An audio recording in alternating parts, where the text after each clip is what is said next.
Hi friends, welcome back to our channel. ಹೊಸ ವಿಷಯದೊಂದಿಗೆ ನಿಮ್ಮೊಂದಿಗೆ ಬಂದಿನಿ. ಏನಪ್ಪ ಅದು ಅಂದರೆ ಜಾಬ್ ರಿಲೇಟೆಡ್, ಯಾವ ಜಾಬು ಏನು ಎತ್ತ ಅಂತ ತಿಳ್ಕೊಂಬರೋಣ ಬನ್ನಿ. NSFDC ಕೇಂದ್ರ ಸರ್ಕಾರ NSFDCಯಲ್ಲಿ ಬಂದುಬಿಟ್ಟು ಹಲವು ಹುದ್ದೆಗಳಿಗೆ ಅರ್ಜಿಯನ್ನು ಆಹ್ವಾನಿಸಲಾಗಿದೆ. ಆಸಕ್ತಿ ಉಳ್ಳವರು ಹೋಗ್ಬಿಟ್ಟು ಅಪ್ಲಿಕೇಶನ್ನ ಹಾಕಿ. ಬೆಂಗಳೂರು ಕೇಂದ್ರ ಸರ್ಕಾರದ ರಾಷ್ಟ್ರೀಯ ಪರಿಶಿಷ್ಟ ಜಾತಿಗಳ ಹಣಕಾಸು ಮತ್ತು ಅಭಿವೃದ್ಧಿ ನಿಗಮದಲ್ಲಿ ಮ್ಯಾನೇಜರ್ ಹಾಗೂ ಜೂನಿಯರ್ ಎಕ್ಸಿಕ್ಯೂಟಿವ್ ಹುದ್ದೆಗಳ ನೇಮಕಾತಿಗೆ ಅರ್ಜಿಯನ್ನು ಆಹ್ವಾನಿಸಲಾಗಿದೆ. ಆಸಕ್ತರು ಹೋಗಿ ಅಪ್ಲಿಕೇಶನ್ನ ಹಾಕಬಹುದು. ಹುದ್ದೆಗಳ ಹೆಸರು, ಸಂಬಳ: ಅಸಿಸ್ಟೆಂಟ್ ಜನರಲ್ ಮ್ಯಾನೇಜರ್ ಬಂದುಬಿಟ್ಟು 1,70,000ದಿಂದ ಹಿಡಿದು 2,00,000ದವರೆಗೆ ಇರ್ತದೆ.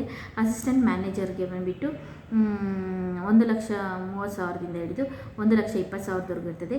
ಜೂನಿಯರ್ ಎಕ್ಸಿಕ್ಯೂಟಿವ್ ಬಂದುಬಿಟ್ಟು 2,30,000ದಿಂದ ಹಿಡಿದು 1,20,000ದವರೆಗೂ ಇರುತ್ತೆ. ವಿದ್ಯಾರ್ಹತೆ ಏನೇನು ಇರಬೇಕಂದ್ರೆ BA, BCom, BSc, PG ಪದವಿ, CA, ICAA, MComನ್ನು ಓದಿರಬೇಕಾಗತ್ತೆ. ಏಜ್ ಲಿಮಿಟ್ ಬಂದುಬಿಟ್ಟು ಅಸಿಸ್ಟೆಂಟ್ ಜನರಲ್ ಮ್ಯಾನೇಜರ್ ಹುದ್ದೆಗೆ 28 ವರ್ಷ ಮೀರಿರಬಾರ್ದು. ಅಸಿಸ್ಟೆಂಟ್ ಮ್ಯಾನೇಜರ್ ಹುದ್ದೆಗೆ 30 ವರ್ಷ ಆಗಿರಬೇಕು. ಜೂನಿಯರ್ ಎಕ್ಸಿಕ್ಯೂಟಿವ್ ಹುದ್ದೆಗೆ ಬಂದುಬಿಟ್ಟು 28 ವರ್ಷ ಮೀರಿರಬಾರದು. ಹಾಗೆಯೇ ಜಾತಿವಾರು ಸಡಿಲಿಕೆ ಇದೆ. OBC ವರ್ಗದವರಿಗೆ 5 ವರ್ಷ ಸಡಿಲಿಕೆ ಇದೆ. SC ST ಅಭ್ಯರ್ಥಿಗಳಿಗೆ 5 ವರ್ಷ ಸಡಿಲಿಕೆ ಇದೆ.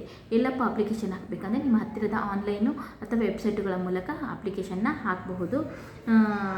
ಅರ್ಜಿ ಶುಲ್ಕ ಎಷ್ಟಪ್ಪ ಅಂದರೆ ಮ್ಯಾನೇಜರ್ ಹುದ್ದೆಗೆ ಬಂದುಬಿಟ್ಟು 600 ರೂಪಾಯಿ, ಜೂನಿಯರ್ ಎಕ್ಸಿಕ್ಯೂಟಿವ್ ಹುದ್ದೆಗೆ ಬಂದುಬಿಟ್ಟು 200 ರೂಪಾಯಿ. SC ST ಅಭ್ಯರ್ಥಿಗಳಿಗೆ ಯಾವುದೇ ರೀತಿಯ ಅರ್ಜಿ ಶುಲ್ಕ ಇಲ್ಲ. ಅರ್ಜಿ ಸಲ್ಲಿಸುವ ಕೊನೆಯ ದಿನಾಂಕ 13/4/2025.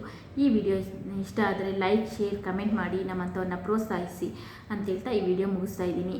ಹೊಸಬರನ್ನು ಸಹ ಪ್ರೋತ್ಸಾಹಿಸಿ ಅಂತ ಕೇಳ್ಕೊತಾ ಈ ವಿಡಿಯೋ ಮುಗಿಸ್ತಾ ಇದ್ದೀನಿ. Thank you for watching.